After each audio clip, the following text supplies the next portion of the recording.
যে এখানে যেন বড় ধরনের কোনো চুরি চামারি না, পুকুর চুরি, নদী চুরি, এটা যেন না হয়। আর যদি আমি বাংলা কথায় বলি, সোজা কথায় বলি, এখানে ভাই আপনারা অন্তত দয়া করে এলাকাবাসীর পক্ষে হয়ে কাজ করবেন। এটা আমার, ওইটা আমার, আমাকে দিতে হবে, তামাকে দিতে হবে, এটা করবেন না।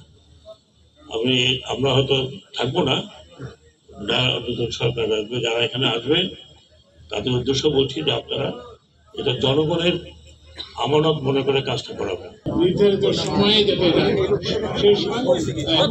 সেই জন্য আপনারা সবাই সহযোগিতা করবেন এবং আমরা আশা করি যে আপনারা এখানে যে একটা পুনর্জাগরণ ঘটবে, অর্থনীতির পুনর্জাগরণ ঘটবে এবং মানুষের চলাচলের মাধ্যমে মানুষের মধ্যে সৌহার্দ্য বাড়বে এবং ওই যেটা বললাম যে শিল্প কারখানা এবং অন্যান্য কৃষি সবকিছুর বিকাশ ঘটবে।